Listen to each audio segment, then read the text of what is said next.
Thank you for joining us wherever you are. This podcast episode is brought to you by the Old Ways Actual Play team. This actual play uses the 7th edition Call of Cthulhu role-playing rules by Chaosium. This actual play is performed by adults and in an adult setting. Listeners should know that this podcast is intended for a mature audience and may include strong language and mature themes. All content, including names, places, events, companies, and so forth, that may bear resemblance to entities living, dead, or undead, is strictly coincidental. My name is Rena Henze, and for tonight's game, I will be your keeper. Good evening, everyone, and welcome to the finale of the Old Ways podcast's Call of Cthulhu game, The Necropolis, classic Call of Cthulhu scenario. We've been playing with some wonderful adventurers. This is the second part. If you haven't heard the first part, you can find it on the main feed.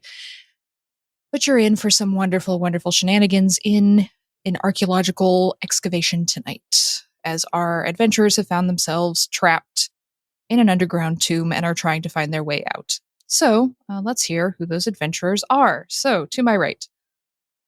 This is James, and I'll be playing Sgt McCoy, who at this point is feeling a bit like a sardine in a can. He's fairly certain he's going to die down here, but, at least it'll be fun. Oh, yes. Fun death. I can arrange that. And next to the sergeant, we have... Hi, this is Allie, and I play Dr. Baker. And there's a lot of mishmash happening down here. Oh, yes. But not necessarily in the fun ways. And next to Dr. Baker? Hi, my name is Tegan, and I'm playing Dr. Arizona Jones, and I have far too much sanity. Don't worry, we'll fix that. And last but not least, we have... Hello, I'm Patrick McNamara, and I am playing Percy Leftbridge-Stewart, and I think this dig is going tremendously well. So well. It's couldn't be better. All right, so we will resume our excavation of this particular tomb. Dr. Baker has not been able to find the actual name of the pharaoh. He just seems to refer to himself as a servant of the Lord Undying, so we'll see how that goes. Lord Percy, Dr. Baker were looking at a very strange mural. Meanwhile, Dr. Jones and the sergeant were moving towards an open archway, trying to see if they could find their way out. So let's start with the sergeant and Dr. Jones. You go through this archway, and the first thing you notice is it feels cold in here. It's an actual noticeable drop in temperature as you move into this corridor or hallway or whatever it is. And it feels like it's angling downward slightly. But you can see that there's another one of these open archways a few feet down. Oh, so this is descending. Yes, I was going to say, deeper into the earth, Dr. Jones, this doesn't seem like this. Well, no, think about it. Yes, if we were looking for some sort of ventilation vent, I'd think it would be up. But have you seen any other way up? Not so far, and I've been keeping my eye open. Perhaps, as they sometimes say, the only way out is to get as deep in as possible. The only way out is through. Understood. All right. Should we wait for the others? I think that's probably a good idea, yes. Aww. I'm going to go ahead and call out to them loudly. So I was on my way to tell them about my painting with a lot of dead gods on it. So Dr. Jones turns and yells directly into Percy's face. Yeah. Pretty much. Dr. Baker, were you going with him, or are you just staying there with the painting? Probably going to stay with the painting at least for a little bit longer to make sure that I'm not misunderstanding. I'm going to look over it again. Okay. You also have the other end of the room with those two statues as well. So you have some things you can look at. So, Lord Percy, give me a dexterity roll as you're picking your way through, trying to get to the others. Tell them about your painting that you've found. I got a 99. Is that good? I think that's your second 99 of the game. First one tonight, odds though. Against that are quite steep. Well, it's not a fumble because your score is over 50, so it's just bad. Well, a fail. So you're picking your way through and you're trying to avoid all of these bits and pieces and the furniture and everything, and you trip slightly, and there's like a spear or something laying on the ground. You didn't notice it because you're in a rush and you're carrying Godfrey and Charlie. You trip slightly, and you can't quite catch yourself because you've got a mummy under each arm. So you fall and you knock over one of these clay jars, these massive clay jars, and it breaks. And grain goes scattering everywhere. Ancient grains, literally. But you see a couple of these little blue beetles go scurrying off into the darkness out of the jar. Oh, I'm sure that's fine. There's beetles down here. I'm sure that's a good sign that That's totally fine. life can thrive. Grab a handful of grain, put it in my pocket for later. You can always throw it over your shoulder like salt, ward off evil. And I'm going to continue on because currently the Dr. Baker and the good sergeant are without occult protection. So I'm going to hurry along after them. And I'm going to explain my theory, which is, these stairs may go downwards, but who's to say that we're on the ground floor? We could be at the top of the pyramid, and going down is how we're going to find the entrance. So it only makes sense for us to go deeper into the earth. Yeah, so Dr. Jones, you turn around to yell for Lord Percy and Dr. Baker, and you just go, look, because Lord Percy is right there, a little scuffed up and some dirt on his suit, and he's carrying his mummies, one under each arm. And he's told me his theory? Yes.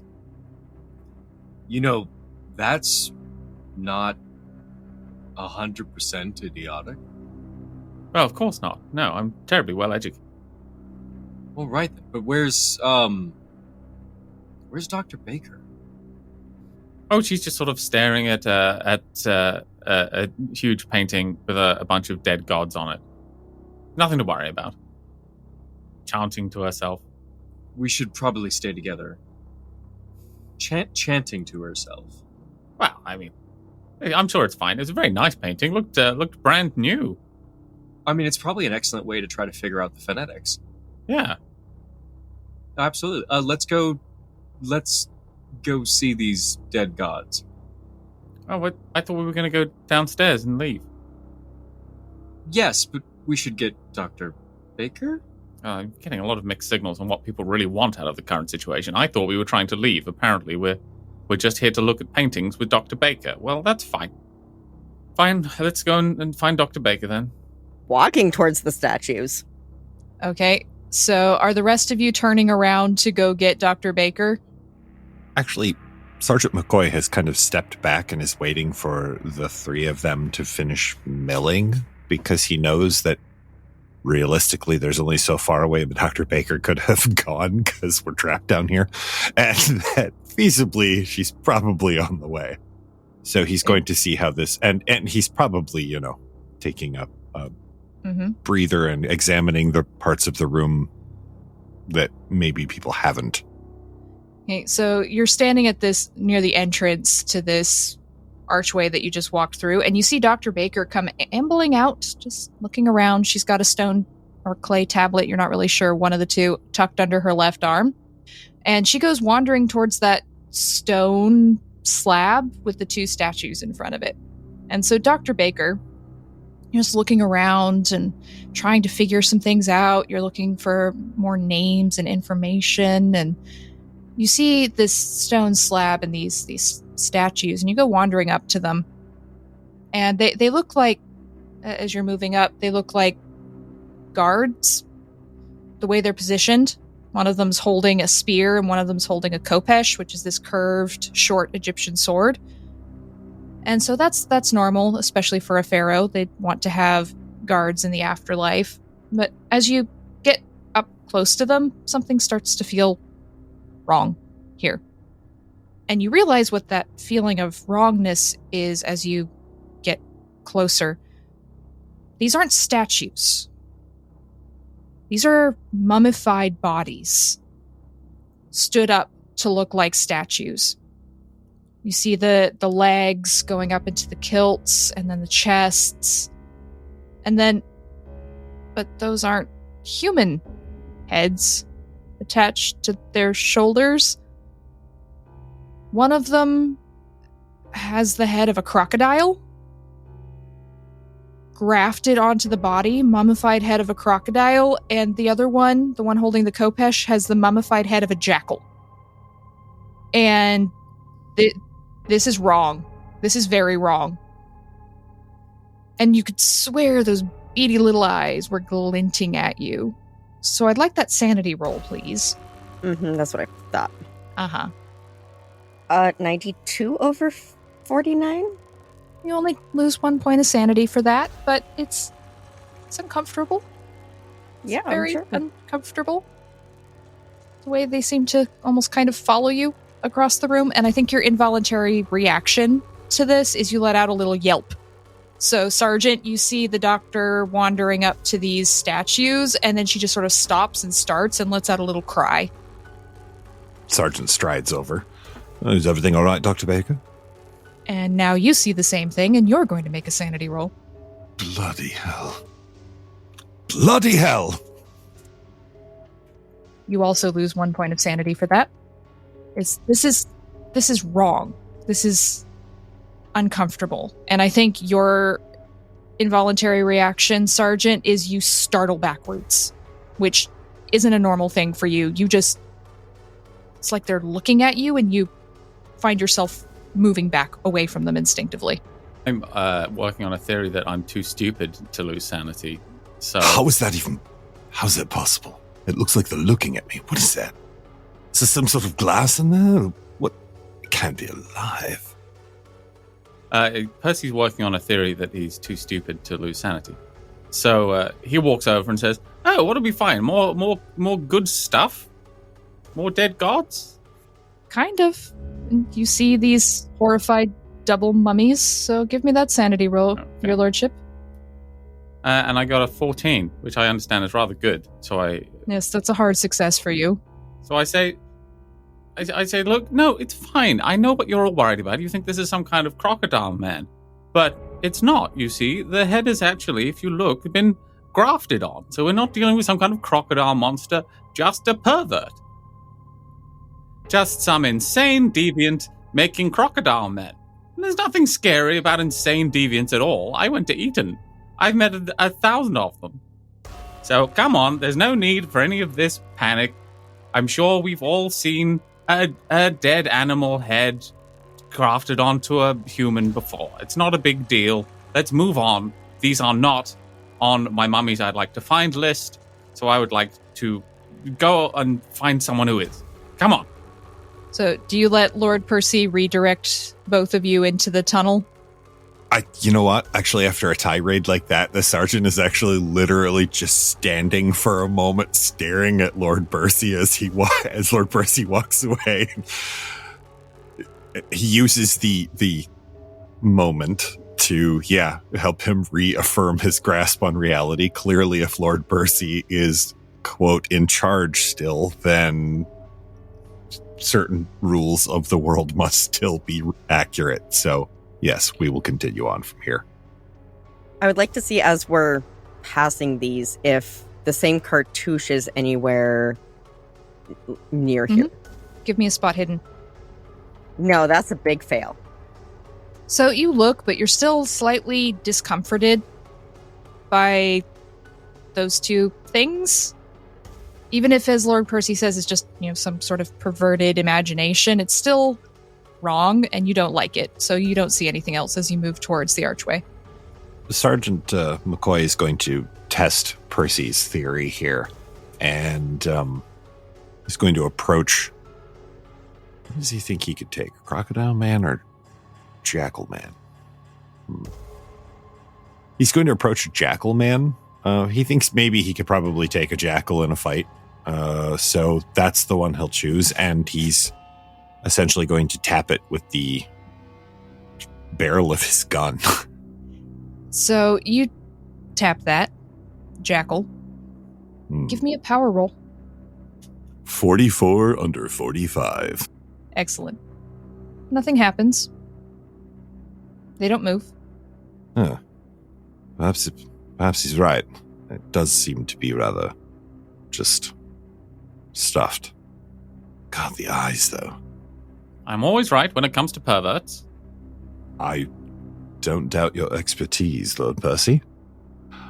But, what sort of a hand would wrought this? I mean, who would do that thing? Is it armed? Yes, it's carrying a khopesh, which is a curved right. Egyptian short sword. This And is the crocodile has khopesh. a spear. You know what? Trevor would feel a lot more comfortable if it wasn't carrying something that's used to behead people. So he's going to remove the khopesh from this jackal man and just calmly put it next to him. He doesn't need to carry it or anything. Okay. He has no idea how to wield a khopesh. As far as he knows, that's a big gold bat with an edge. So Yep. Can this be Wow. the moment that I come in wondering where it's taking everybody so long? Yes. So Dr. Jones comes wandering up because, hey, guy. Uh-oh. So give me that sanity roll, Dr. Jones. I love it when people see something horrible and then get everyone else to come look at the horrible thing. I have seen the horrible, and it is horrible. I'm going to roll my real dice because roll 20 is disappointing me. Oh, that's much better. You lose 4. Oh, good. So, Fantastic. Dr. Jones, you are very visibly disturbed by these two statues. Well, mummified remains things. Animal heads. Should not be. Before the good sergeant can grab the spears, I just want to say, no. Let me rub my mummies on them first. There could be evil spirits. And I'm going to sort of smear my mummy on the khopesh or spear, as Okay. it turns out, just for safety's sake. Okay. So, Lord Percy rubs the mummies over the other mummies to dispel the evil spirits. Meanwhile, Dr. Jones has come up and lets out a piercing shriek as his involuntary reaction to seeing these two horrible things. Madre de Dios en el Virgen de Guadalupe. He just immediately drops into Spanish for a second. And it's just like, what the hell is that? Holy crap. Well, now, there's no need for salty language. the yes, we figured, Dr. Jones, is it looks like someone assembled these. Again, why? Who would put that much effort into something like this is beyond me. But here they stand. Never question the industriousness of perverts. Oh yes, and it should be mentioned that Lord Percy does have a rather interesting theory about perverts that you should probably ask him about. I'm going to respectfully decline. Are you attempting to touch that? Actually, I rather think I was going to use perhaps a bit of cloth. And I reach out and hand you, and if you would like it, I have a trowel. Might be able to dislodge So what you're you're trying to dislodge. you're moving the weapons to the ground. Ideally. Yeah, that's easy to do. Nothing happens. Excellent. Yes, I would like to move the weapons first from the jackal, and if he does not then bite off my face or the face of Dr. Jones, then I will turn and do the same for Pappy Alligator Man. Dr. Jones, give me a power roll. I'm powerful. Okay, you succeeded. I've rolled a 37. So nothing happens. You take the weapons, put them on the ground. It's fine. Are they made of gold? No, they're normal, useful weapons. Actually, normal useful weapons, maybe I will heft that Khopesh once and see if it's actually swingable and what the edge on it is Oh. like. Yeah, I don't have a weapon. It's sharp. Fantastic. Yeah, I want one. I actually hand it to Dr. Jones. Okay, so Dr. Jones, you have a Khopesh now, a curved Egyptian sword that you don't know how to use, but it's sharp. So base 10%. Well, Yes. yeah, I catch Dr. Jones's eye. Here, look, this part here goes around the neck, and then with a quick jerk like this, the head should come off. Do you have it? I think I do. And I'll just kind of twirl it a little bit in my hands. Side note, Dr. Jones, the way that Sergeant McCoy says that is it's not a summary or a guess. Fascinating. I've added to my sheet Popesh, fighting skill, 10 points. All right, so you have disarmed the mummy creatures. What would you like to do? Well, now that they're disarmed, I think we should press past them, guys. Like he kind of gestures down the hall. I think perhaps we should press on. We still haven't satisfactorily found a way out of here, and I don't Absolutely. feel light of breath yet, but I don't want to wait for that to be an indicator, rather. Now that I have my capish and my torch in the other hand, I'm feeling super confident, and I would wish to lead the way. Okay, so you turn around and go back towards that archway, that open archway, into the dark and the cold. Do the rest of you follow? Dr. Baker, Lord Percy? Of course. Oh, yes. All right. Sergeant McCoy brings up the rear. All right, so you move into this short hallway. It's cold. You feel that, again, cold rush of air, which is good, right? It means there's air somewhere. But it is definitely colder, and it does noticeably lead slightly downwards.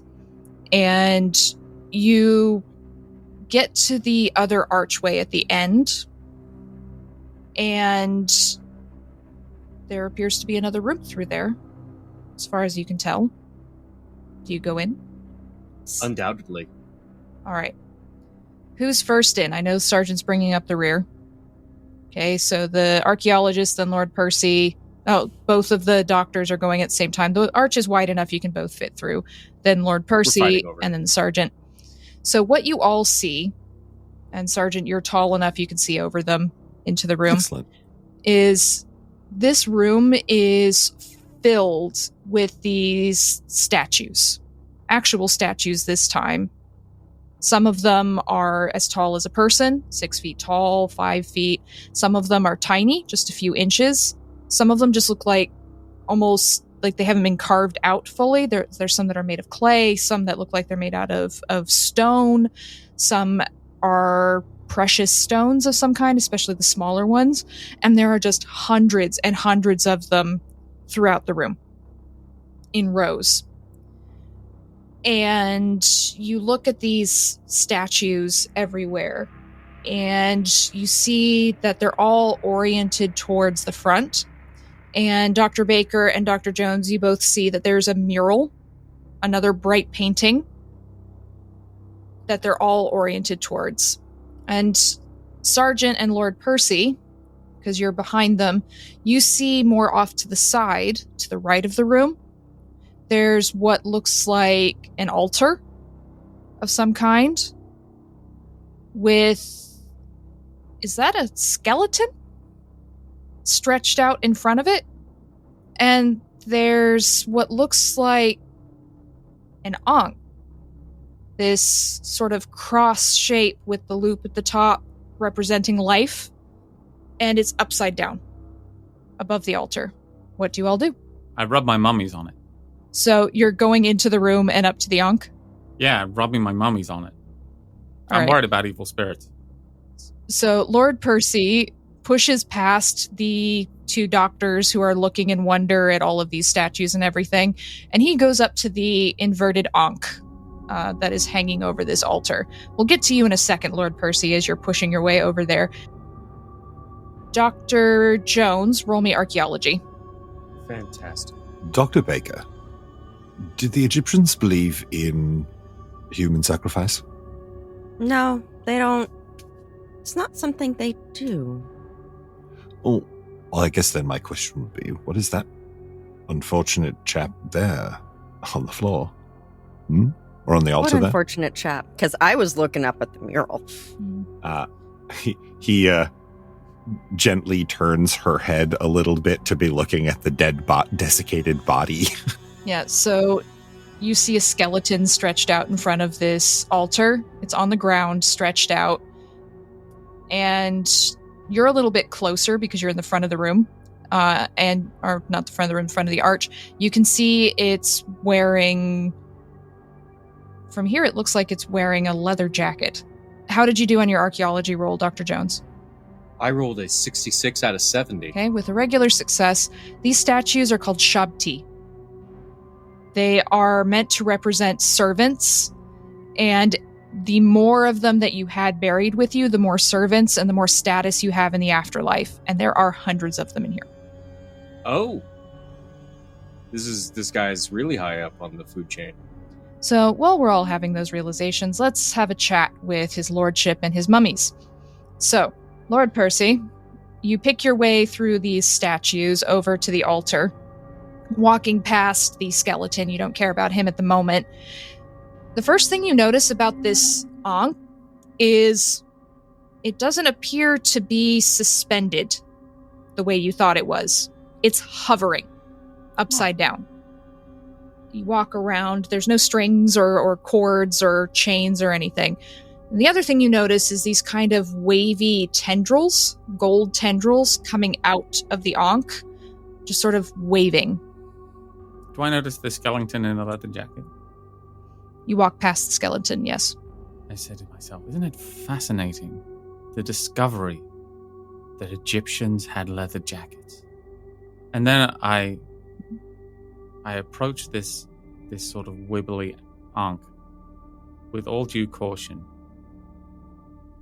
And I present the larger of my two, the dog of my two protective wards to it, because I'm rather uncomfortable. And I say, everyone, look at this wibbly Ankh.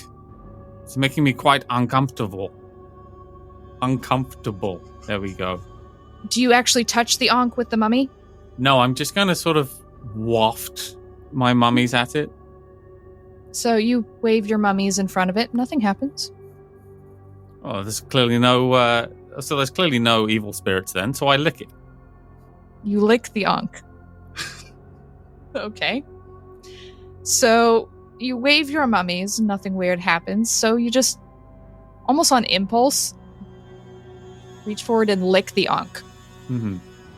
And I'd like a power roll first. And it's going to need to be a hard success. 65 versus 60.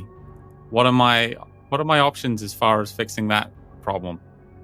Well, you'd need a hard success. Okay. So you'd have to spend 35 of your luck. Your lordship, you lick the Ankh, which is not a statement I ever thought I would be making in my life, but here we are. And you just feel this jolt going through your body. And the rest of you see Lord Percy. It looks like he's having almost like an epileptic seizure because his arms go straight out towards his sides and he starts shaking. And his whole body is convulsing. And Percy, you find yourself falling backwards and the Ankh is falling with you. And it is cold. It is the coldest thing you have ever touched in your life. And you feel the coldness seeping through your body. And it hurts. That's how cold it is. And everything around you is going black. And then you find yourself, Lord Percy, on a table. The rest of you just see his lordship collapse to the ground and start shaking. And the epilepsy, or whatever it is, appears to be getting worse as this Ankh falls on top of him. But Percy, you are on a table of some kind. And you can't move. You can't speak. And you hear chanting around you, and you smell smoke and incense, and it's like candles and oil, and you're panicking and you don't know why.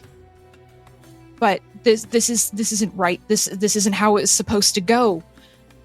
You were promised. You were promised. And then you realize as you're trying to move, you can't because your body has been wrapped in bandages from the neck down. And you're thrashing your head around, or at least you think you are, but then you realize you're not moving. It's just something is paralyzing you. And you see this bald man, this bald Egyptian man wearing a leopard skin and wearing a kilt and with the collar of a priest. How did you know that was a priest? That's a priest. How did I know that? But you don't have time to think about it because he's coming up to you and the chanting gets louder and people appear to be praying, and then he's holding this nasty-looking little hook in one hand. And you know what's about to happen, and you try to scream, but you can't as he shoves it up into your nose and begins to rip your brain out of your skull through your nose. And he just throws it away. The brain is gone, but you're still there, Percy. You can still feel everything. You see everything. And you realize in the back of your mind, can you really say that with your brain gone? But who has time to think about that at a time like this? They're mummifying you right now. They think you're dead, but you're still in there somewhere. And you just start screaming inside your own head. And I'd like a sanity roll for Percy, please. Success. Okay, so it'll be less, but you're still going to lose some. Okay, so you're only going to lose 3 points of sanity for that. And the rest of you just see Lord Percy on the ground, clutching this gold ankh, which is also attached to his tongue at the moment, and he is in a massive epileptic fit. What are you going to do? Do we have to roll sanity? I have a 30 in first aid. I'd like to try to keep him from swallowing his tongue. Okay, so you run over to him to try to help him. Dr. Baker, do you feel like you should be rolling sanity for seeing this? Is this disturbing enough to you? Oh, yeah. Please roll sanity then. Sgt McCoy is finding something nearby. Oh, he still actually has, Dr. Jones probably dropped the Kopesh. Mm-hmm. He's going to use that to lever the Ankh off of Lord Percy. Okay. So how did you do on your sand roll, Dr. Baker? A 95. So you're going to lose 4 from that. Fantastic. Okay. Like, this is creepy. It's fucked up, whatever it is. And it freaks you the hell out. And your instinctive reaction is you need to not be in where this is happening. I'm going to rapidly back up. Mm-hmm. So are you going back into the hall? You're going towards the mural? Somewhere else in the room? I'm probably going to just backpedal to the point where I'm looking at the mural again, because that didn't really unnerve me, whereas this definitely is. So you back up into the archway. You can see the colors and the images on this mural, but you can't quite make them out from where you are, but at least the colors are soothing. So I would like a dexterity roll from Sgt McCoy to see if you can lever this Ankh off using your knife, I believe, or no, using the Kopesh to see if you can nudge it off without touching it yourself. 9 under 60. That is an extreme success. So with an extreme success, you sort of gingerly slide the Ankh off of his lordship's body and it clanks to the ground. There we are. So Lord Percy stops shaking. But he's still unconscious. Checks his pulse. Sergeant checks his pulse first. Make sure that it's still strong. Opens one eye to make sure that his pupils, lights his lighter and flashes it back and forth over his eyes to make sure the pupils still dilate relatively normally. They do. Good. But Percy, you're going to take 2 points of damage from falling and hitting your head.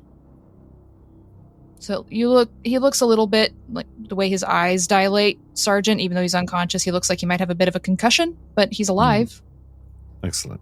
I say, man, Lord Percy, wake up. So, Lord Percy, someone slaps you. You feel a slap across your face, and you wake up, and you are back in that room with all the statues and the Ankh. Lord Percy says, "Yikes! Did you have a bad time of this, then? I had the most terrible dream, Sergeant McCoy. Dreamt that I was being turned into a mummy myself, and that I had no brains at all. Ghastly experience. What a terrible nightmare that must have been. Yes. Come on, up and at him. Oh, let's go, yes. Okay, so Dr. Jones, you're over by Lord Percy, and you're also kneeling near this skeleton, which, now that you're over close to it, you can see it's wearing actually normal clothes. Like, they look to be about 10, 12 years old, but this is modern attire. Just he's wearing light trousers for the desert, jacket, boots, but the skeleton is completely picked clean. No flesh. I knew we weren't the first ones here since they sealed this place. And you see that the chest, the rib cage, has been caved in. Oh god. Right around the heart? Yep. Sergeant heads over to the body and crouches down next to it, rifles through the jacket to see if it has an ID. You rifle through the jacket, you don't find anything, but you do see on the other side there's what looks like a small leather satchel. Opens it up cautiously. Okay, give me a luck roll. That's a 92 over 40. So Okay. it's probably filled with scorpions and or bees. Funny you should say that. As you open the satchel, a scorpion comes clattering out onto your hand. Ah! He tosses the whole satchel and across the room. Okay, you throw the bag, and it startles the scorpion, and it stings you in the hand. Son of a bitch. So you're going to take 1 point of damage from that, and it hurts like a mofo. Oh. Well, I suppose I can now add scorpion to the list of things I've been stung by. You see, as the bag goes flying, it looks like something that looks like a passport comes falling out, and a book, and is that a stick of dynamite? Ooh, dynamite. Well, once he's done nursing his wound, he'll go over and, with, I assume, Dr. Baker is already over by the stick of dynamite. Oh no, that was out of character. Sgt McCoy, you are not done nursing your wound. I don't know if you've ever been stung by a scorpion, but I have at least 3 times in my life. You are in for about, depending on the scorpion, 8 hours of shooting burning pains in that limb. Oh, fantastic. That sounds fun. Oh, yes, so fun. There's a reason they call me Arizona Jones. This is not the most unpleasant thing I've endured, but it definitely is on the list now. So, Dr. Baker, as this bag goes flying, you don't really care. You're still a bit freaked out by what happened with his lordship, but you can see just those colors, those bright, beautiful colors. But you can't quite make out what they are from here. Is there anything I can get on top of to get closer? The mural's on the other side of the room, and it looks like there's a raised sort of platform, more of these Shabti statues piled up on them, right? But you could probably move some of them aside and stand up on there, and you'd be able to see it better. I'm going to do that. All right, so Dr. Baker, you pick your way through the Shabti, carefully move some of them aside so you can get up on this slightly raised platform, and you're looking up at this beautiful mural. Like the one in the other room, the colors are very vivid. It's like it was painted yesterday. It's bright, it's interesting. But there's also just so many of them. They make your head hurt a little bit. You can feel yourself getting a little woozy. Although that might be because some of these colors don't seem to make sense. And so you start letting your brain assemble the image. And the first thing you see is this cliff looking down into a sandy plain. And there is a chariot of some kind on this rocky outcropping. And in the chariot is a figure who your brain first thinks is Osiris because the lower half is, from the neck down, is mummified, wrapped in bandages, the way Osiris is traditionally depicted. But this figure is holding in its crossed arms the crook and flail, but again, they're upside down. And it's not wearing the 2 crowns of Egypt, and it's black is the best way you can think to describe it, but it's not. It's a darker color than black. But your brain is trying to assemble this image in your mind, and all you can think is the Black Pharaoh.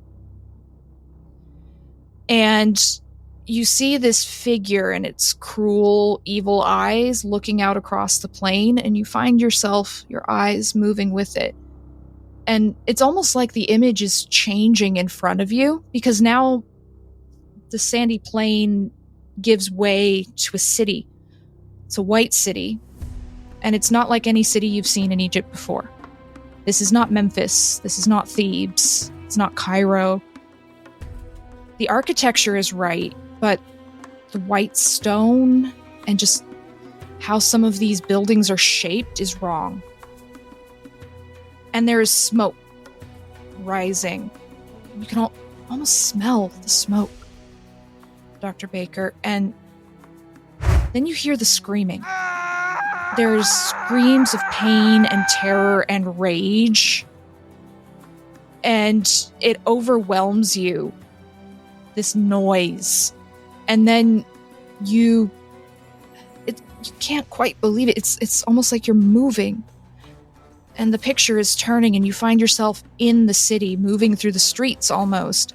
And you see these people, these Egyptians, being brutally murdered and tortured by hideous creatures. Some of them have 12 limbs and are scuttling around. Others have no faces, but multiple eyes. Some of them are made out of impossible pieces put together, like their bodies should not move or live or breathe, but they are cackling and yelling, and they are tearing these Egyptians apart, rending them limb from limb. Some of them are eating their organs, blood dribbling down to their chests. And it's just absolute carnage and chaos.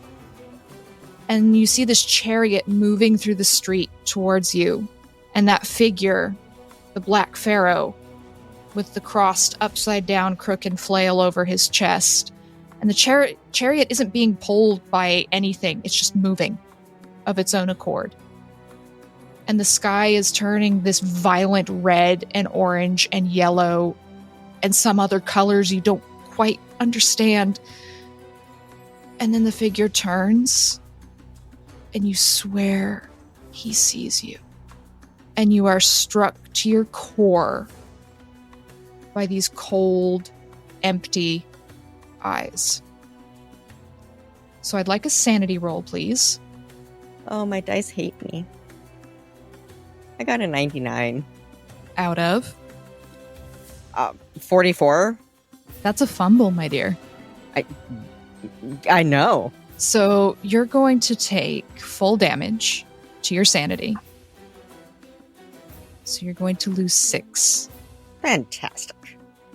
As you are overwhelmed and assaulted by all of these images and the smell and the look searing into your brain, and that hymn that you've been kind of muttering to yourself, it gets louder and it swells into your brain, and you're sure they're singing in a language you don't know, that you don't speak. You should not be able to understand it, but you do. So I'd like that intelligence roll. So that's a 26 out of 60. So you pass. So that's a bad thing. You don't want to pass your intelligence roll when you've lost sanity. So you're going to have a bout of madness, Dr. Baker. Yes. So, you, Dr. Baker, faint, dead away. Spectacular. You are so overwhelmed that you just immediately collapse to the ground. And you are going to be unconscious for 6 rounds. Fantastic. Can I possibly snatch Dr. Baker before she hits the ground? She's too far away from you. She's too far away All right. from you. There's no way you see her falling and get to her in time, because she's on the other side of the room. So you're going to take 4 damage, Dr. Okay. Baker, as your head cracks on the stone. What's your max HP? 9. Okay, so it's not a major wound, but you're not going to feel great when you wake up. So, Lord Percy, Dr. Jones, Sgt McCoy, You've picked up the stick of dynamite. There's a canteen. Sounds like it's still got something in it, but that's probably not good at this point. There's a passport and a notebook. And you pick all of these things up before you hear Dr. Baker collapse to the ground with a loud thunk. Another one. Is there some sort of gas in this space? And I run straight to Dr. Baker. Well, you need to let me rub my mummies on them first. Everyone's just picking stuff up willy-nilly without rubbing my mummies on them first. You've got to be wary of evil spirits. I'm sure I've told you all this. What's this? Now let's get this dynamite. Let's pick up Dr. Baker. And we'll go and blow up the entrance to the tomb. And we'll go home. Because this place has its charms, but I've had enough of it at this point. I do want to attempt to lift Dr. Baker over me. Okay. I'm not sure if I can do that. What's your size, Dr. Baker? And what's your size as well, Dr. Jones? I'm a 50. I'm a 40. Okay, so give me a strength roll, Dr. Jones. See if you can carry her. That's going to be a hard success. Excellent. So you pick her up and sort of fireman carry her over one shoulder. Lord Percy, were you picking up the dynamite? Yes, I'm going to put the dynamite. I'm going to lean over to try and find it. I'm going to light a match so I can see. And just get right up in to find that dynamite. And I'm going to put it in my pocket. I'll temporarily put one of my mummies down and put the dynamite in my pocket and then pick my mummy back up again. All right, so Lord Percy has the dynamite. Sergeant McCoy, what are you doing? I head over to Dr. Baker and administer first aid to try to get the obvious bleeding on her head to stop. Okay, so Don't worry, Dr. ma'am. Jones I've has got picked you. her up so you can try and patch up the wound on the back of her head where she fell. Give me that first aid roll. Don't worry, ma'am. I've got you. She's unconscious and can't hear you, but you know. All right, so this 74 over 50. That's just a fail. But Would you like to push the roll? yes, I think I would. I turn the torch so that I can actually get a good look at the wound and brush her hair out of the way and actually see if I can get a better look at it before I apply staples, which is what I'm going to be using. No, I'm kidding. Some sort of normal first aid. I probably don't have much on me, but pressure to the wound and maybe the cuff of my shirt. All right, so give me that pushed roll. 78 over 50. I'm sorry. Apparently I just put my thumb in the wound. I don't. Yeah, so you brush her hair back and you lean in closer to try and get a look at the wound, but the problem is the wound is on the back of her head. She has a lot of hair. Some of it catches fire. Oh, but Dr. Baker, you're going to take 1 point of damage from the burn to the back of your neck. I start to pass out the fire using my dynamite. no. Once I see that candle come anywhere near me, no. And perhaps I should have this. And he gingerly takes the stick of dynamite from Lord Percy. do you let the sergeant take the dynamite from you? Goodness, no. Dynamite is the providence of the moneyed classes. Yes, Lord It's my Percy. dig. I'm going to use the dynamite. One moment, Lord Percy. I don't know if you've worked with dynamite before, especially in desert conditions, but it does a thing called sweating, you see, where nitroglycerin has a tendency to emanate through the wrapper. I've used explosives rather extensively, and occasionally, just occasionally, it does go off under its own weight.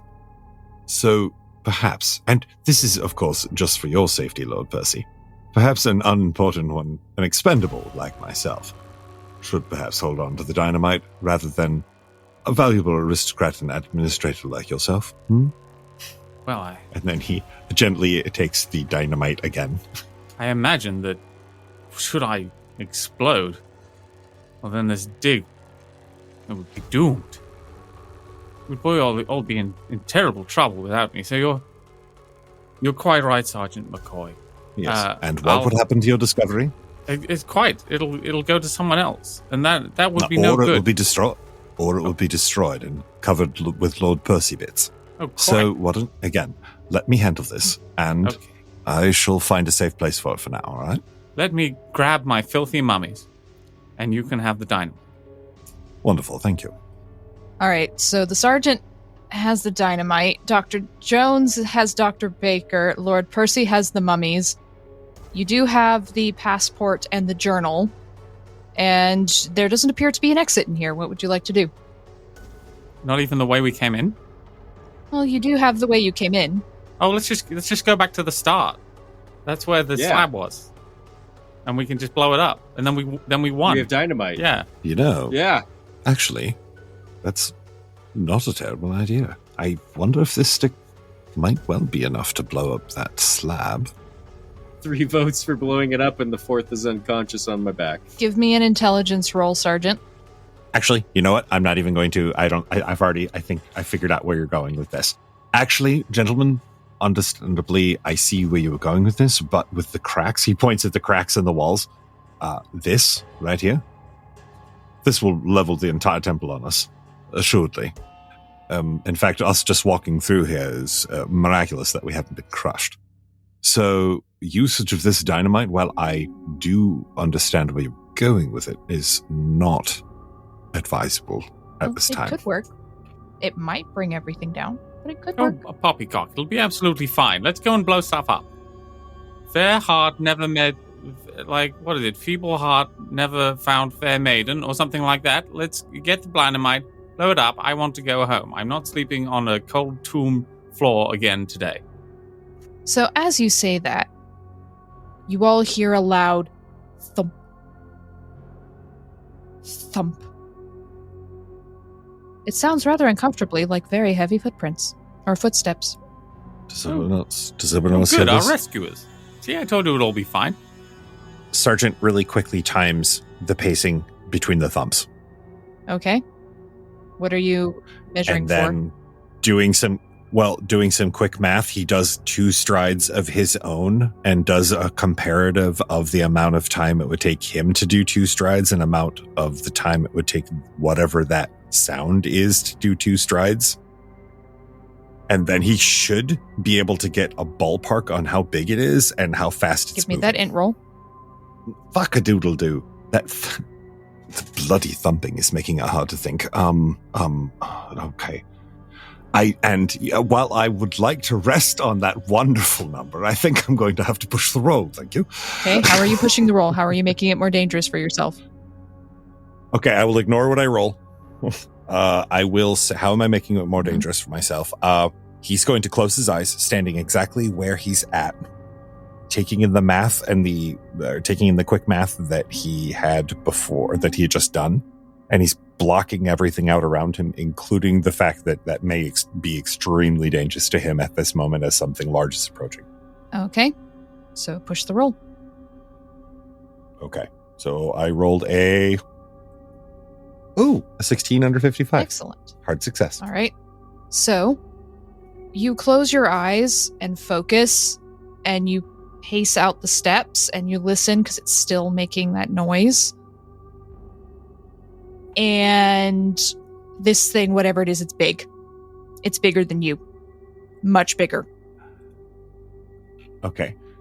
Then he does the math really quick, and when he's done, his eyes snap open, and he meets the gaze of Dr. Jones and just says, "Run." Right. And yes, I want... Wait. Which direction? Away, run. And then I follow whichever direction Sgt McCoy is running. Don't be silly. It's probably here to rescue us. Utilizing what little acoustics he can figure out. If he figures out what the sound is coming from one way, the sergeant is just fight or flight, time to beat feet in the other direction. And he makes sure that everyone is in front of him. There's to do only it. one entrance or exit out of here that you found. And it's the way you came in. That sounds pretty tasty. Let's Okay. do that. So the acoustics don't really help you much because whatever these things are, they're big. big footsteps, and also things echo underground, right? And you really only have one option. Dr. Baker, you wake up at this moment as Dr. Jones is starting to run try to run, carrying you towards this archway. Dr. Jones, have you ever used dynamite before? Yeah, once or twice on a couple of copper mines. I'll trade you. All right. And he hands the dynamite to you and takes Dr. Baker onto his shoulder. Dr. Baker, you wake up in the arms of Sgt McCoy. Oh, my. Oh, hello. Good morning, Dr. Baker. It's nice of you to rejoin us, eh? Nice of you to rejoin us. We're running for our lives. I feel like this is all a frightful misunderstanding. I'm sure it's just some nice gentlemen have got some kind of machine to help dig us out because they've realized that we're in here and that we should be running towards them, not away from them, as I'm kind of huffing and puffing with my mummies under my arm. Lord Percy, you might well be correct. However, if they are digging straight down, I don't want to be under a machine that's large enough to dig through a pyramid, thank you. So I'm going to go back directly to the most safe area that I can muster, even if that is just the illusion of safety. Now, if you will, please. And he makes a bow and gesture towards the archway, or towards the slab. I'm sure you'll all be lost without me, but for Lord Percy. I follow under duress. This is simply for the good of you all. Do not deny us your administration, Lord Percy, thank you. So you all run through this second tunnel that you went through, the one that leads to the shop tea room, and you emerge back into this treasure room. And you see that where the mummy statues were standing, that big slab is gone. And you hear thump. Oh. Thump. And before you even have time to react, something comes out of that now open tunnel. And it has to duck slightly to get through this 8-foot tall opening. And what you see in your torchlight emerging out from this archway is a thing. You can't call it a man. It has the body of a man. From chest down, it is a muscular man wearing a white linen kilt. His body is covered with oozing, pus-filled sores from his toes to his collarbones. And he's holding a khopesh in one of his big, meaty hands. And then where his head should be is the massive head of a dog. There's no dog. It's a jackal. No, you can't quite say. It's bigger than what it should be. You've never seen a jackal, if that's what it is, with a head this massive. But its jaw is slavering, saliva dripping down to the ground, and these wicked yellow teeth and these bright, intelligent eyes. And it lets out a roar that echoes around the tomb. And I'd like a sanity roll from all four of you, please. I rolled a 69. Nice. Unfortunately, thank you. Unfortunately, my sanity is 36. I actually failed my first sanity roll. Otherwise, I was unimpeachable in my sanity record. But I got a 64 over 57. Okay. 27 under 44. Sgt McCoy is actually, since he saw the mummies, or the sewn together abominations earlier, he has been expecting this bullshit. All right, so Sergeant, you're only going to lose 1 point. How did you do, Dr. Baker? 04 under 38. Okay, so you lose 1 point. So, Lord Percy and Dr. Jones, on the other hand, this is too much. This is horrific. This is awful. Dr. Jones, you're going to lose 5. Lord Percy, you're going to lose 4 points of sanity. Oh, okay. That's not too bad. That brings me down to 31, and 5 is a nice chunk. Are you temporarily insane yet? Have you hit 1/5? What was your starting sanity? 40, and I'm at 31. Yeah, you're temporarily insane. Sweet. 8 points is 1/5. And you've lost 9. I want through that chest-shaped hole so bad right now. So, Dr. Jones, you have lost 1/5 of your sanity so far today. And so you're going to have a bout of madness. Before you say that, Rena, Yes. you need to know that I'm currently holding a stick of dynamite. I know. Okay, good. I just want to make sure that we were tracking that object. We definitely were. So, you're going to have an automatic bout of madness. You don't even get the intelligence roll because you're temporarily insane. Isn't that marvelous? So, I think, Dr. Jones, let's roll for your bout of madness here. No, pick the best one. Okay. Dr. Jones, you're going to have a bout of heroism. You, yes. Dr. Jones, can save everyone. People are going to remember you, not your dad, not your famous archaeologist father. It's going to be you. You are going to save everyone. You are going to get them out of here. The news of this discovery and all that you found will get out, and people will remember you. You can save them, Dr. Jones. And this is going to last for 4 rounds. I know what I'm doing. So, Lord Percy, Yikes. you have an involuntary reaction.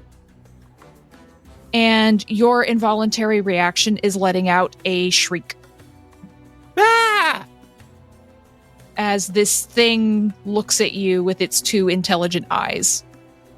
How is it responding to my mummies? It doesn't seem to notice them, Oh, but it's Them out. licking its lips. I throw the larger of my 2 mummies at the monster. Okay, you all get 1 action before we go into combat, because you came in before it did. So you technically noticed it first. So Lord Percy throws the dog mummy at this thing. Give me a throw roll, your lordship. 61 over 30. So you throw it, and you were underestimating how heavy it was, and it just kind of drops and ineffectively rolls a little bit. Well, good thing I have 2. Yes, you still have 1, which is good. So you still have Charlie. So what are the rest of you doing for your 1 action? The thing that came through the door, is it also wrapped in linens for mummifying? No. Well, that's a fucking shame. Okay. It's wearing a kilt, like one of those short Egyptian kilts, but it's not wrapped as a mummy. Well, then I'm going to try to throw my torch at it. Oh, wait, Okay. did I fainted. I don't have a torch or my tablet, do I? Nope. They didn't bring it with you. Can I hide behind the ship? Am I close enough for that? If the sergeant puts you down. I'm going to wiggle in the sergeant's arms trying to escape. Sergeant, do you let her get down? Oh, yes. In fact, I need her to get down at this moment. Okay. So So you set her down, and that's going to be your action, Sergeant. So, Doctor, give me a stealth roll. 20 over 20. Perfect. All right. So you just kind of slip away, and you're going to hide behind this boat. Dr. Jones. I'm an American, and I love baseball. So I'm going to light this dynamite for about 5 seconds to fuse. I'm going to run straight at this monster, but slightly to the left. And I'm going to... my intention is to not get hit with whatever weapon this thing is holding. So at the last second, before I get into its arm's reach range, I'm going to go into a slide, like I'm sliding into home plate. and I'm going to leave the dynamite at its feet and slide past it. Okay, well, you don't get to determine how long a dynamite is lit for. The dice do. Of course, but this is what I'm going for. Okay, so I know how long the dynamite's going to last. So you are trying to run towards it, leave the dynamite at its feet, and run past it? No, I'm going to run towards it. Okay. All right? And when I'm about 10 feet away from it, I go down like I'm sliding in feet first. Okay. Into home plate with the dynamite in my hand, because I'm thinking it's going to swing at me if I'm running straight towards it, right? That's my idea. That's my thought. So I'm going to run right at it, right? And before I get to the point where it can swing at me, I'm going to slide into home plate right past its feet. Not between its feet, off to the left, just about 2 feet. And I'm going to leave. I got my daddy's accent now. I'm going to leave this dynamite at its feet. As I continue to slide past into home plate, hoping there's enough dirt and sand on this floor to keep me going. All right, so your action is going to be you're going to light the dynamite and take off running. So we are now going to go into combat. So, all right, so we are now going to go into Dex order for combat. So, Sergeant, you are going to go first. You see Dr. Jones light the dynamite and take off running towards the thing. What do you do? I see him light the dynamite and head off towards the giant creature. I shoot it. My pistol is handy, and it is not that far away. So I'm going to draw a bead on its face, hold the pistol both hands to make sure I'm nice and steady, and pop, pop. Okay, so you're aiming? I am. Okay, so if you aim, it takes a round. You know what? Actually, I think that'll be fine. Okay, so you'll get a bonus die on your next turn because you're taking aim. So next up is Lord Percy. So I am going to, throwing my mummy didn't work. So I'm going to brandish my remaining mummy at the moop, and I'm going to attempt to intimidate it. I'm going to say, now look here, you. We've been stuck in this tomb for hours now, and I'm bloody well sick of it. You're going to show us the way out. Okay, give me an intimidate roll. It better be an extreme. Good intimidate. You're pretty good intimidate. So, 39 under 60. So I think we'll be seeing a fleeing Ushabti any time now. So you only got a regular. So this thing stops and it turns and looks at you. And you swear it's laughing. You just hear this sound. So, Dr. Baker, Yikes. You're going to make me a POW roll. That's a 99. What's your POW? 50. Solid. Okay, so it's not a fumble, but it is a fail. And you hear a voice in your head beyond all this chanting. Dr. Baker, as you're crouching, serve me and live forever. Is there a direction that I know that voice is coming from? It's in your head. Okay. Join my priest. Obviously, I'm going to walk towards the priest. Okay, so you're coming out of hiding. And you're going to move towards the creature. Yes, the thing. Okay, so that is your action. We'll see what happens with that. All right. So, Dr. Jones, you are continuing your run. So I'm going to ask for a hard dexterity roll from you as you're trying to drop the dynamite and slide past. All right, let's do this. 50-50. Wait, no, 25-75. Okay. Oh, I want to push that. Can I push it? Can I? You can. Well, how are you making it more dangerous for yourself? How am I making it more dangerous? Yep. What are you doing? I'm already running towards a creature holding dynamite. I got to make it more dangerous. Well, you were trying to run past it. Maybe you're going to try and run and slide under its legs instead of around. I'm going to slide under its legs. Okay. Exactly. We've got to get this thing. You know what? Because I'm not going to risk a throw roll. Not at all.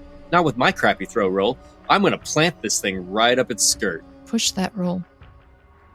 All right, here it goes. It's a success. But it's not a hard success. success, so it's still But a it's fail. a success. I asked for a hard, and you can't spend luck on pushed rolls. I could have spent luck on the last one. I don't know that you had enough luck to spend from 68 to 25. I did. Oh, Damn it. well, you didn't. You chose to push it, so here we are. So you go to slide, like you angle yourself because you think, oh, I'll have a better chance if I slide between its feet instead of going around it. And it sees you.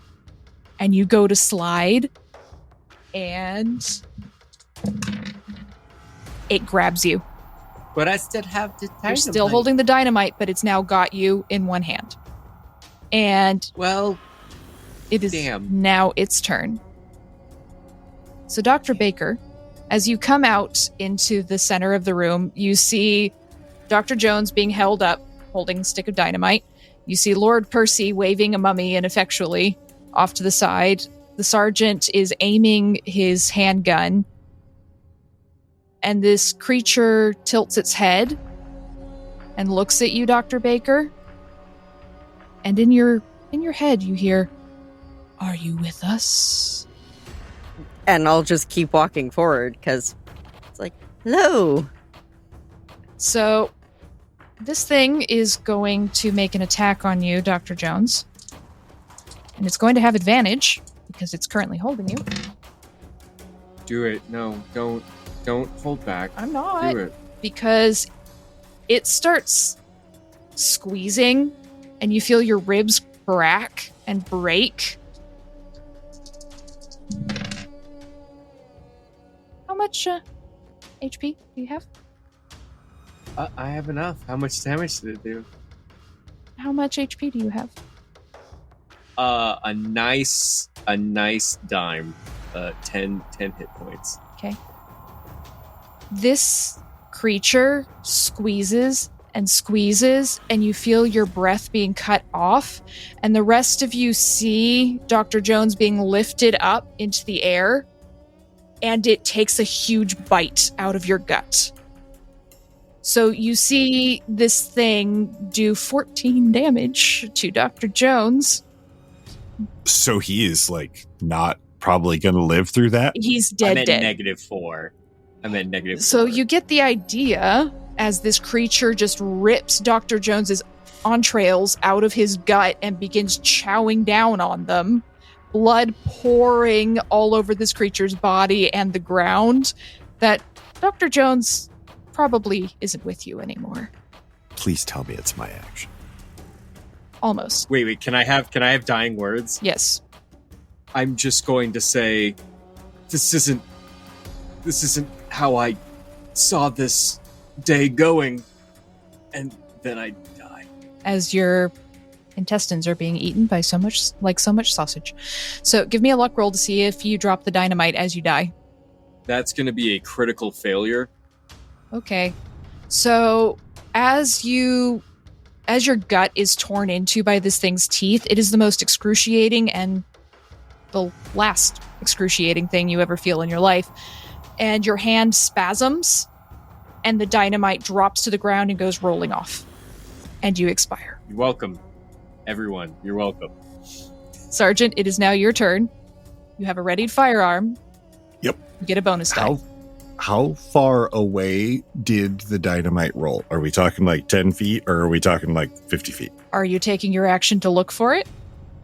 Well, here's the thing. I have an aim, right? Mm-hmm. Currently. If on the way down, after it bounces once, say I could shoot the dynamite. You can't because you'd lose your bonus because you were aiming at the thing's head. Yeah, because the whole point of aiming for a round is you pick a target, and that's what you get the bonus on. Mm-hmm. All right. Okay. I wasn't sure how the mechanics worked. Okay. Yeah, then I definitely do not let it break my aim. I have seen horrible shit on the battlefield, and I will cope with that later if I live. But right now, I'm going to shoot that thing in the damn eye. Okay. So ditch this, you bastard. So it is going to be a hard success required because you're shooting it in the eye, but you get a bonus die because you took the time to aim. That is a 21 under 50, a hard success. Okay. So roll your damage. 4. You shoot this thing close to the eye or in the eye. There's a sickening kind of sploosh, and there's blood. Is it blood? It looks kind of black and sticky and like almost like tar running down its face, and it smells awful. It's absolutely horrific. And it turns and looks at you with Dr. Jones's blood and small intestine dripping out of its mouth. And it roars. Lord Percy, your turn. Here's the thing. I'm not good at anything. But I've decided that actually the best thing I can do is what I already tried to do, and I'm now going to take it a little bit more seriously. Mm-hmm. But I'm going to start walking towards this creature, holding my mummy out in front of me, both hands, for more damage. Okay. And I'm going to say, take me to your master, peon. I wish to talk to whoever's in charge. So give me that intimidate roll. Extreme success. All right. So with the extreme, it looks at you, and it doesn't laugh this time, and it actually backs up a little bit. It takes a step backwards. Yeah, it does. Lord Percy, give me a luck roll. Hard success. So you manage to move out towards this thing without breaking anything, knocking anything over, and it looks like it's backing up a little bit. Yeah, it better run. Dr. Baker, in your head, you hear, "Stop that one." I guess I'm going to stop that one. So are you attacking Lord Percy? Like God is telling you to? Yeah, I'm going to try to tackle Lord Percy. Okay. So, Lord Percy, you are being attacked by Dr. Baker, who comes flying out of nowhere. Dr. Baker, give me a fighting brawl roll with a bonus die. Ooh. Lord Percy, you can choose to fight back or to try and dodge out of her way. I'm going to dodge, because I don't want to let go of my mummy. I got a 50 over 30. Okay, so that's a fail. How did you do, Dr. Baker? I got a 0-2 underneath 25. Ouch. Okay, so roll your damage, because you're knocking him to the ground. So, Lord Percy, you hit your head again, which was already not great, because you had a concussion. Is it just 1d4? 1d3 plus damage bonus, and I don't think you have a damage bonus. So roll a That's what I d3. thought. Oh, that's only a 2. Okay, so Lord Percy, you take 2 damage. And Dr. Baker, as you pin him to the ground, you feel something scuttling up your arms. And you see you've got these little blue beetles just lining up along your arm. And then your other arm. Are they eating me? No. It's like they're waiting. We'll see what they're waiting for. In the meantime, it's the creature's turn. So the creature throws Dr. Jones's half-eaten corpse to the ground, and it looks at you, Sergeant, and it's going to try and grab you. Are you going to fight back, or are you going to dodge? Oh, I'm going to fight back. Come on, you big hairy bastard.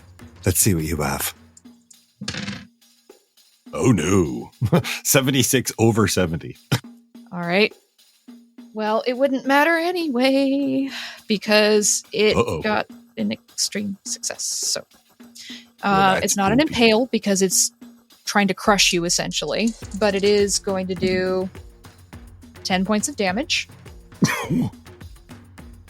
which is a major wound. So you're going to roll Constitution to see if you stay conscious. I was hit harder during the war. 20 So under 60. you're still conscious, but your ribs are almost all certainly broken. And you are being absolutely. gripped by this thing in its huge, pustule-covered hand. and it is Oh, dragging you up towards its mouth. fantastic. It is now your turn. Excellent. Since I have this pretty awesome vantage point and I'm still holding my gun, can I shoot the dynamite now?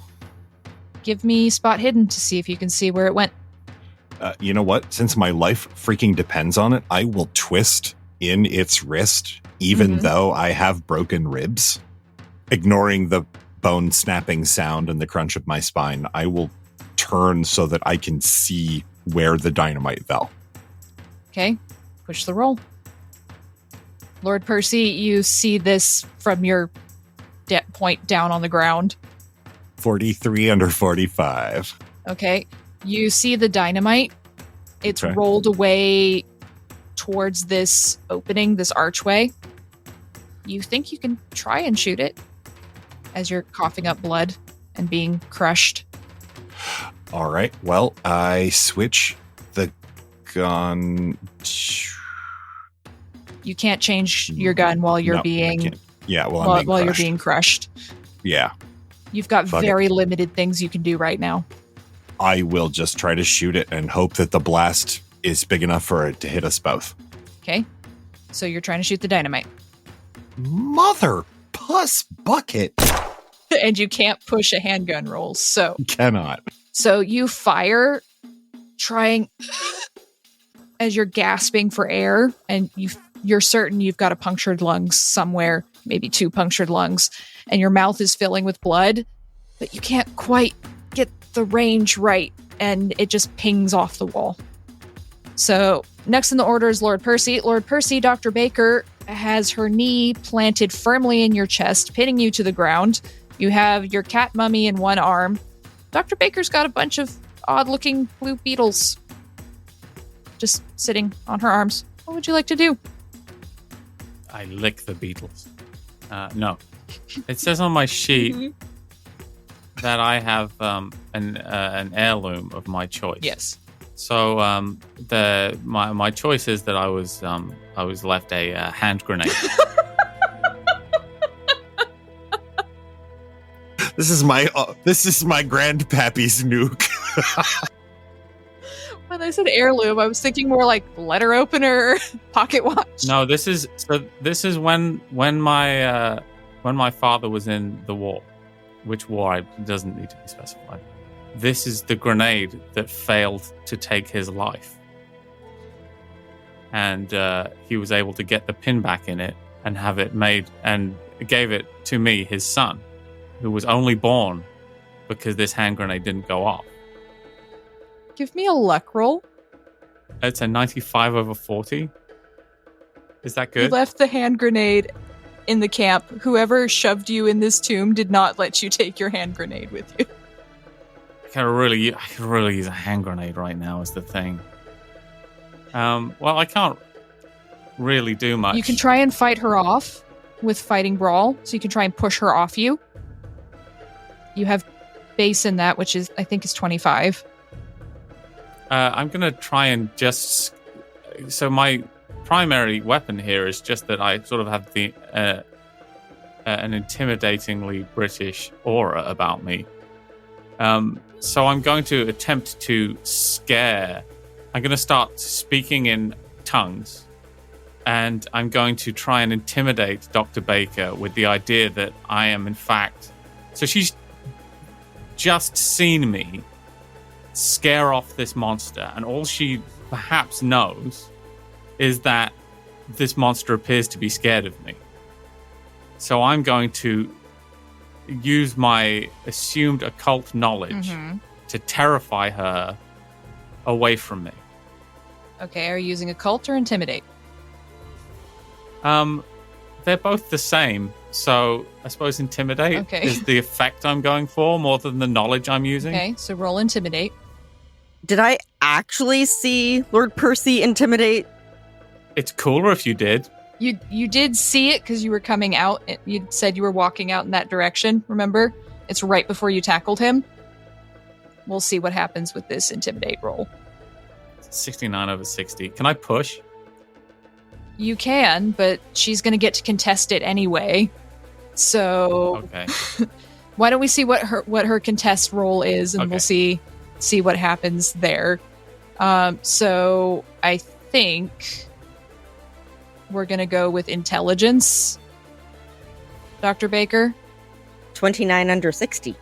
hard So, success. hard. So, your lordship, you can push the roll, Can I push? but you need to. And I have to tell you how I'm making this more dangerous? Yes, and you're gonna have to beat her roll. The way I'm going to make it more dangerous is I realize that I need to really... My bona fides are being questioned as to how cool and occult I am. So I snap out with my head and I eat one of the beetles. I just crunch it in my mouth and then stare you right in the face, right in the eyes, Okay. with this beetle dripping down my chin. Beetle dominance. All right. And I got an 82. All right. So, Dr. Baker, you are not intimidated to let him up. And Lord Percy, this beetle tastes disgusting. It actually kind of burns the inside of your mouth. And all the little beetles on Dr. Baker's arm start chittering. Maybe they're about to. Maybe I've convinced them that I am their new master. Well, we'll see, because it's now Dr. Baker and the beetle's turn. So do I command the beetles? You can see if it works. There's a very good way to stop him. And that's to try to dig my fingernails into his neck and open his throat. So are you fighting brawling him? Yeah, Okay. it's the only thing I can think of. All right. So Lord Percy, you can try and fight back. You can't dodge because you're being pinned, but you can try to fight back if you would like to. I would like to. Okay, I got a 49 over 25. Okay. So you failed. I got a 13 under 25. Oof. All right. Do your damage. I only got one. Okay. Lord Percy, what are you at? Hit point wise, you just took another point. This will take me down to 3. All right. So she starts clawing open your throat. Her nails are wicked sharp, and you've got blood pouring down your throat now. And the beetles start chittering louder. It is now the monster's turn. Oh, great. Yes, isn't it wonderful?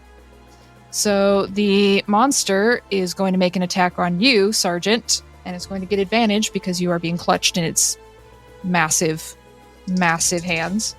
Oh, so just because it's all carrying me, it thinks it can attack me? Okay, well, it succeeds Ah, poo. for 5 points of damage. Well, I'm at -3 now. Okay, so... And with a major wound, this is bad. So, Sergeant, you get ripped in half. One moment, you're looking up at this thing, daring it to do anything. And the next moment, you don't feel your legs anymore. And your organs seem to be falling out. Busted. Hey, does he drop me? Well, even if he does, it doesn't matter to you anymore as your spine is ripped apart. And you have time for one last phrase before you die. Well, with the last ounce of energy the sergeant has, he spits in its eye and says, "Busted." And that's it. And the sergeant is no more as his organs slop around on the ground. So, Lord Percy, you are on the ground. Aye. Beetles are starting to crawl over your neck, and Dr. Baker has just made a cut in your throat. But he is above all else, like, he's an entitled man, and I don't think he's necessarily a coward. So he just locks eyes with the good doctor and says, "You are a terrible archaeologist," and that's it. He knows he's going. He's got beetles crawling all over him. He's getting his throat clawed out. And there's a monster over there that he's not convinced that he can deal with on his own. So So he just says something mean. do you respond? I'm not an archaeologist. Isn't that more hurtful? As she says that, Lord Percy, the beetles start pouring in through your mouth. and the gaping wound in your throat, and you feel them climbing down your airways into your chest, and they begin biting and biting. And you feel yourself being devoured from the inside by beetles. Oh. And so they're going to do... enough, probably, I would imagine. 20 points of damage. Oh, and let me just check on my. So that's up at the top. Is it? It's magic. Oh, I had magic points to spend, and I had 3. Yeah, that does it. 3 left. I had. So Lord Percy is swiftly devoured by these beetles, Dr. Baker. And you hear this deep, throaty chuckle in your head, satisfaction, as the dynamite goes off. So that's going to be 20 points of damage from the dynamite explosion, 48 points of damage from the rocks collapsing. Sounds about right. We're all kind of dead now. So as the dynamite goes off, Dr. Baker, in that blinding flash before all the rocks fall and you die, you see the creature howling in rage. But this voice in your head just chuckles, says, well, I'll do better next time. And you are ripped apart. And as a coda for this moment, hours later, a dig team arrives from another camp. They'd noticed how quiet everything was at your camp, came over to check it out after they finished their dig for the day. They find empty tents, signs of a struggle a little bit further out. There's several dead bodies of dig workers and local crew. Lots of violence. There was a fight here. They don't find anything else. It looks like the sand has caved in one place, but the desert will take care of its own and fill in whatever was there. Probably just an earthquake. And no one ever finds out what happened to you. You just disappear. And that is where we will end this side quest. Thank you all for joining us. I hope you had as marvelous of a time as I did. Not sure if the players did, but I certainly did. I had a great time. I had a marvelous time. That was great. So, thank you all for spending time with us in the Necropolis, and we will see you next time.